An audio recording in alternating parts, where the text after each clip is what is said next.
and a very warm welcome to ET Studios. We're coming to you live from ET CIO Annual here in Goa. I'm your host Divina Lason. Now here on ET Studios, we are creating engaging and insightful interview series that dives deep into the world of technology trends, strategies and innovations through exclusive conversations with India's top tech leaders.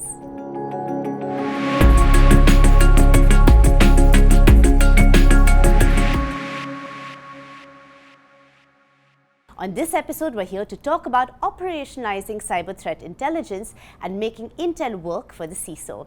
This session is powered by Mandiant. Now, the geopolitical, physical, and cyber threats are converging. Recent events in international politics have shown this to be very true. And these threats are spreading worldwide. And so CIOs and CISOs need to operationalize threat intelligence to be able to leverage contextual, relevant insights into their adversaries' motives, intents, capabilities, and operations to make effective and timely decisions. All right, without any further ado, it's with much pleasure I would like to introduce our guest today. We have Sue Gimgo, APAC Security Architect, Mandiant. Sue, welcome. Thank you. Thank you. Sumit Malhotra, CIO, Times Internet. Welcome, Sumit. Pleasure to be here. Thank you. And Ashu Kakkar, CIO, ITC Infotech. Hi, welcome, thank Ashu. you. Gentlemen, thank you so much. It's really a pleasure to have you here today at CIO Annual here in Goa. And yeah, we're here to talk about a really important and relevant topic. At the onset, Sumit and Ashu, I'd like to ask you how you are approaching threat intelligence at a strategic but also operational, tactical and technical level in your organizations, just to set the foundation of the conversation. Sumit, maybe we can start with you. Thank you once again. See, threat intelligence begins with first identifying what is that you want to achieve strategically. You want to enhance your existing incident management program.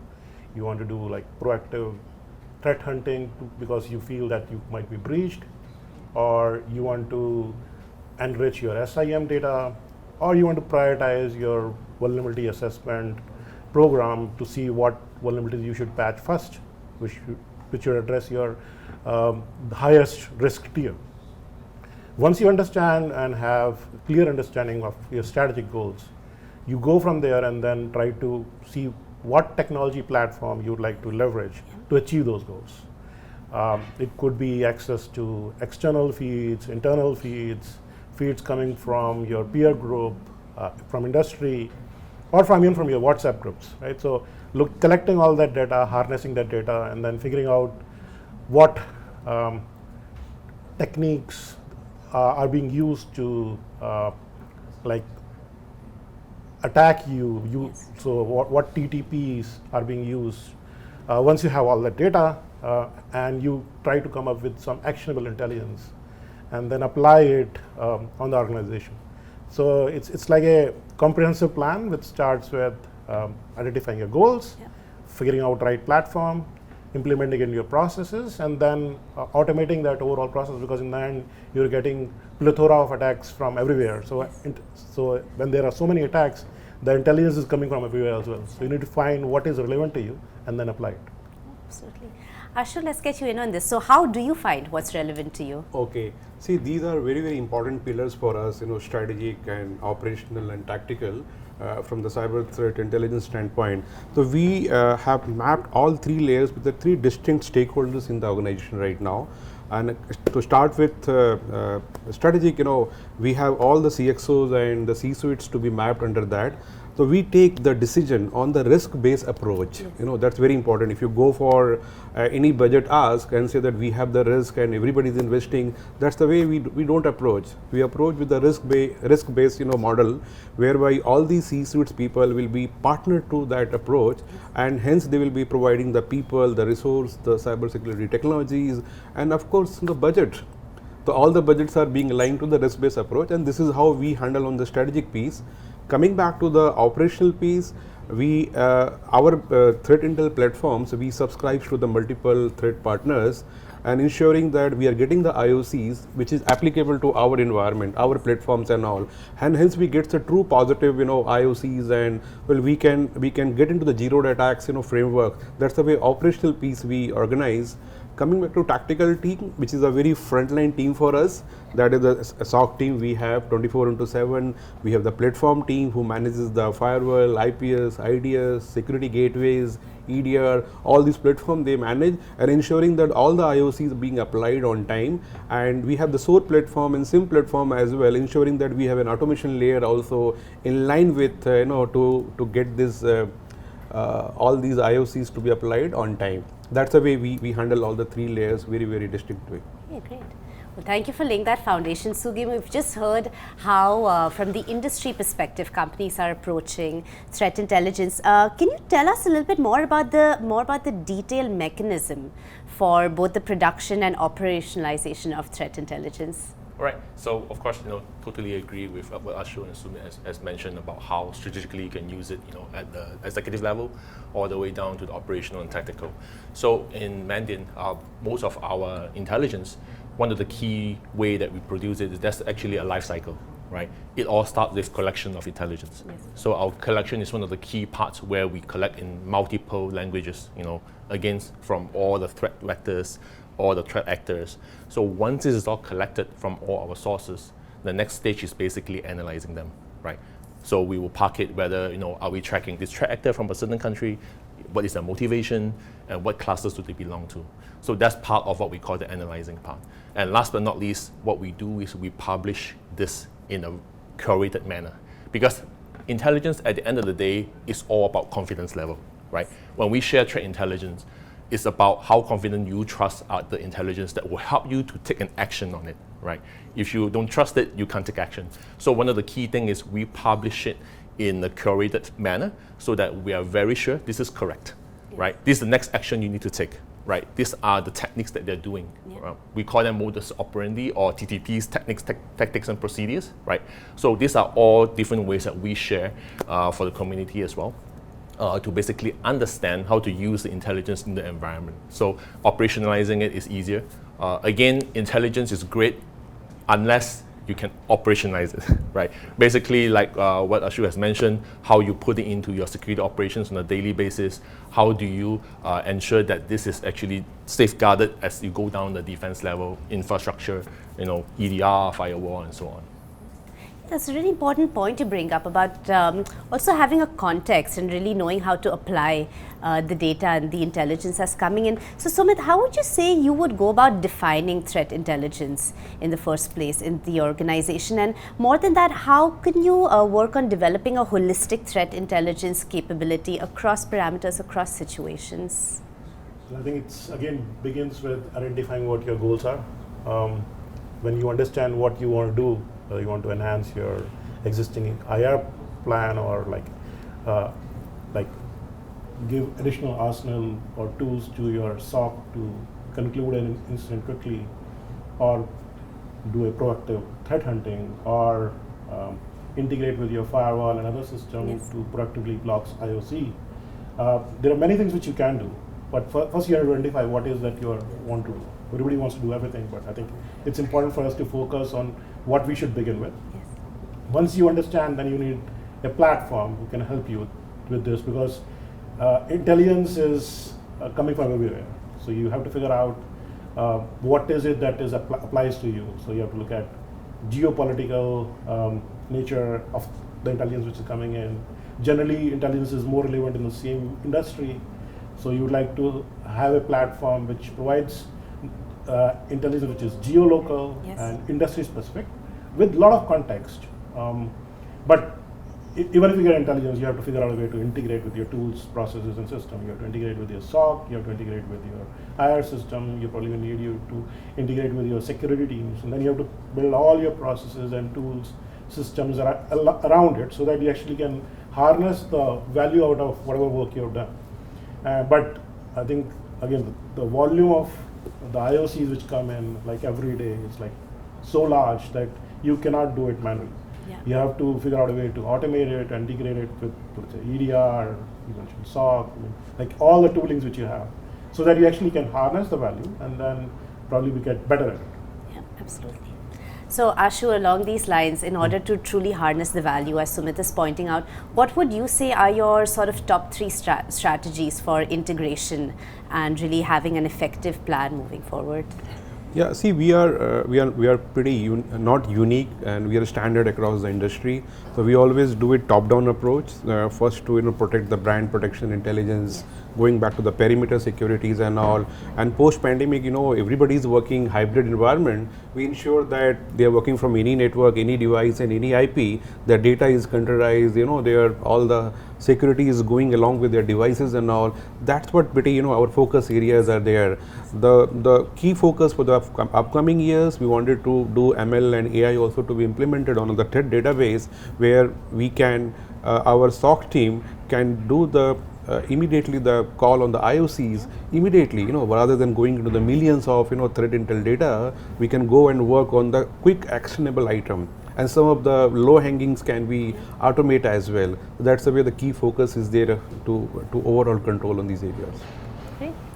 So Sugim, again, we're hearing some of the strategies and approaches of organizations when it comes to threat intelligence. What would you say it takes for enterprise to really operationalize their own threat intelligence function?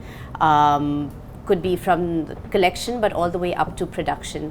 What would be your recommendations? Right, so some of my experience with working in the industry, in threat intelligence is most of the time, threat intel is more than just indicators. I think we brought up some words on IOCs. We put indicators of compromise. Most of the time, it's just not about whether this is malicious or benign, right? That is just a clean and not clean kind of factor. Threat intelligence extends actually more than IOCs, because what we are really focused on is the contextual information, right? So, for example, if you're SOC, you're firing a lot of alerts, right, and then you're cross-correlating with a lot of indicators. What you get is actually more noise than actually trying to help curate the fact. So in threat intelligence by Mandiant, what we help the customer to do is to actually improve the contextual information. Because at the end of the day, as we talk about tactical, operational, and strategic, right, up in the executive level, they don't really care how many you blocked, but they care who is coming after you, right? So in threat intelligence, we want to understand who the perpetrators are, who the threat actors are, what is their motivation, right? You want to know what is their objective. Are they coming for my money? Are they coming for data theft? Or are they just for espionage, right? So these are all different motivations by the bad guys. And from threat intelligence, that's where we actually can start pointing out the contextual information, right? So today, rather than we're talking about, hey, we just got hit by, 1,000 alerts that is by a Lockbit ransomware, but it would be much more useful if we say, hey, on the risk basis, we're hit by this threat actor from a certain country, or this threat group who are coming after my money. So that changes the whole perspective, even in the strategic level, right? Where, okay, my risk is there, this group are coming after me, I'm fighting a bigger enemy, so I need to be more protected, right? Yeah. And I need to understand what these guys do to come in. So to proactively fight them and defend yourself, that's where you understand the adversary, yes. Right? Like they say, you can't fight all the wars, but you need to know who the threat actors are coming after you. So that's basically how threat intelligence help the whole industry.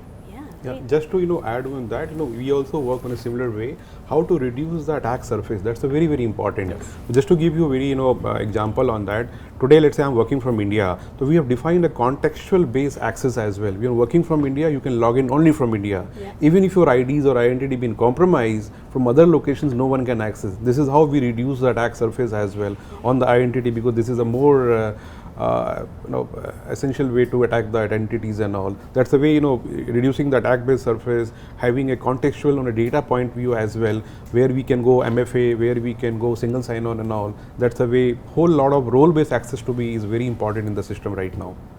Yeah, that's a very relevant example. And so on that note, Sugi, maybe you can also give us some more of the M Trends 23 that you're seeing, that you would put out there for CIOs and CISOs to use to really implement on a frontline basis when it comes to their security strategies. Right. So just to talk a little bit more about the M Trends, so it's an annual report that Mandiant publishes, right? This is based on everything that we learn from the front lines. So Mandiant, we do a lot of incident response, right? So this is where we learn all the stories, like I have shared, the tales from the trenches, right? Because we are there at the crime scene, so we have seen everything that has unfolded by the bad guys. How they come in, what did they take, how long did they stay, right? So like one of the key things that we have mentioned in the M Trend report is some something that we mentioned called dwell time, right? Dwell time is the time that the perpetrator or the threat actor has come in to the time that he got detected, right? So that's the dwell time, how long the guy stayed in there. So in our report, one of the key highlight I have shared is, in the past decade, Mandiant has been tracking this for the last 10 years. We have actually seen the number of days that's been reduced, right now to like 18 days compared to more than 2 years in the past. So 10 years ago, and the threat actor could be lurking around your network for the past 2 years, and they have remained undetected, right? They've been walking around and literally, we call them, lateral movements or north-south traffic where they've been lurking around. So now, a lot of companies, they have actually implemented a lot of security strategies. So that actually has reduced a lot on the detection time. So one of the key highlights I mentioned, the dwell time has actually gone down tremendously. Thank you for sharing those insights. Sumit, what would you say are some of the parameters that you would apply when it comes to selecting your threat intelligence partner? I think the list is very long. Yeah. But I think it begins first with what is the quality of intelligence that partner brings in? Is it reliable? Does it have the context which I just talked about? Or is it just a list of IOCs which he's providing, which you can just apply?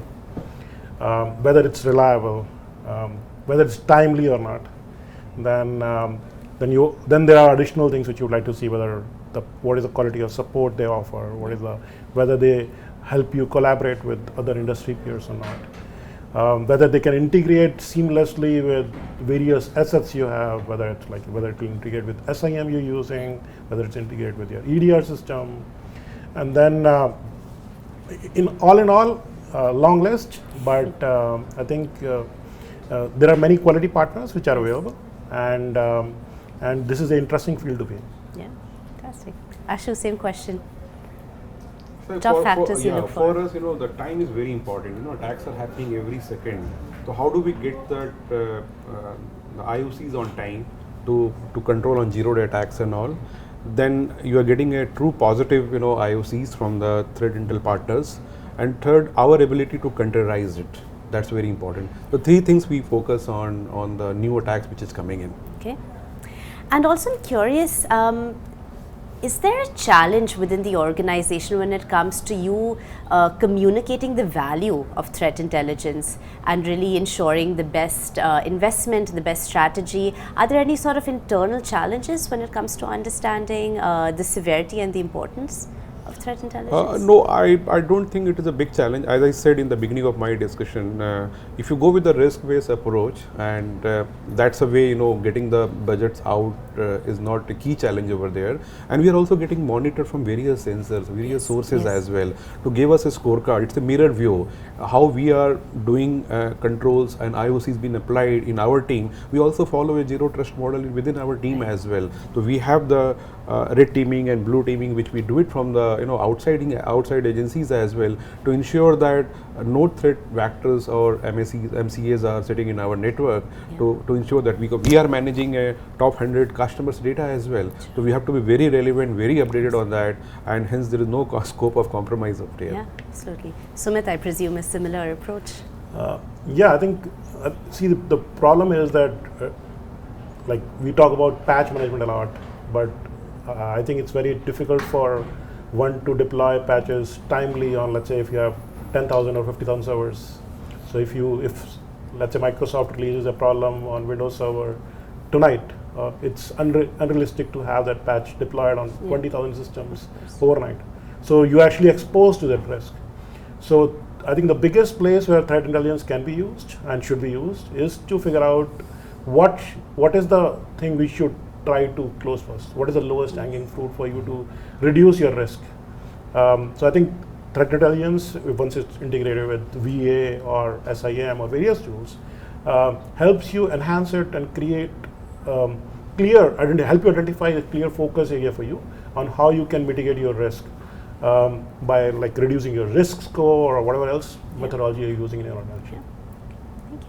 Just to follow on to what Sumi has mentioned, so definitely vulnerability is a key part, right? Like I think one of the key things that threat intelligence help us do is actually prioritizing. Because again, you may have 1,000 CVEs that you need to patch, right? Again, what is more important? Which is most likely that an attacker will exploit that vulnerability.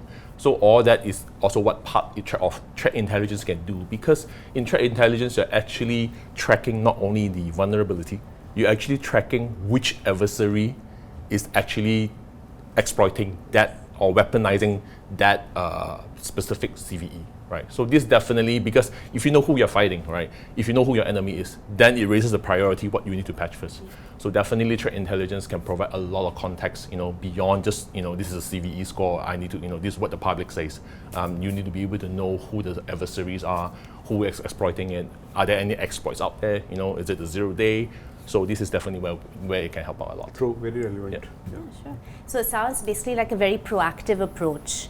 And so we've been talking about this throughout our conversation, but slowly as we come to an end, Sugim, can you kind of summarize how Mandiant really works with organizations to have exactly this very proactive approach when it comes to threat intelligence and providing the best possible security solutions? Right, so for Mandiant, how we help out a lot of organizations is basically we provide a lot of this curated threat intelligence, right? First of all, as I mentioned, we provide the context, right?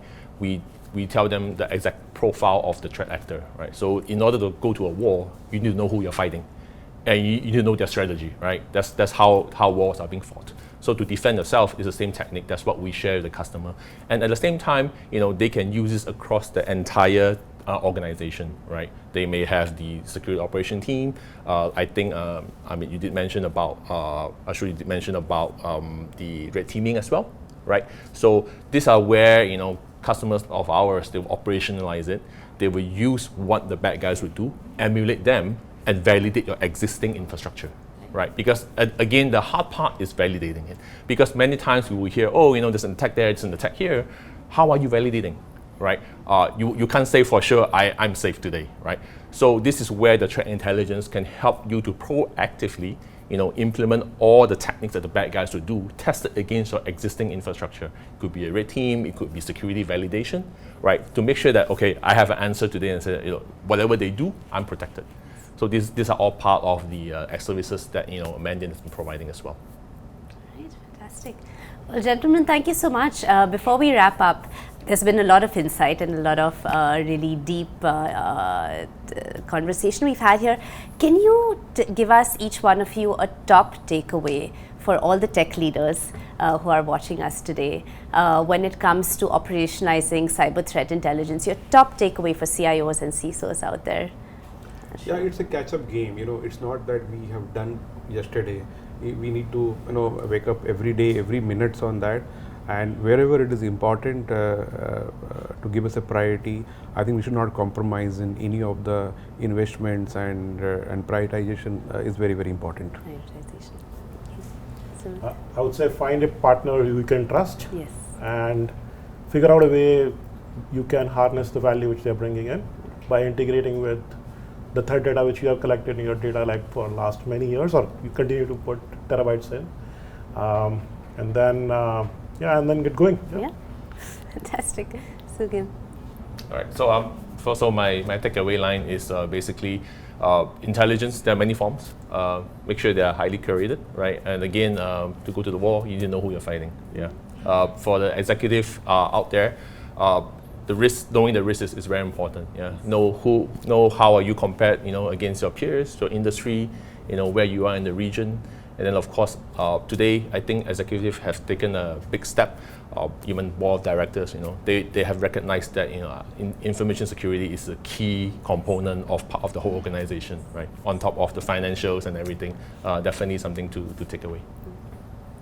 All right, gentlemen, thank you so much. It's really been a pleasure having you here today. Thank you for being on ET Studios and sharing all your insights with us. Thank you. Thank you. Thank you. Thank you.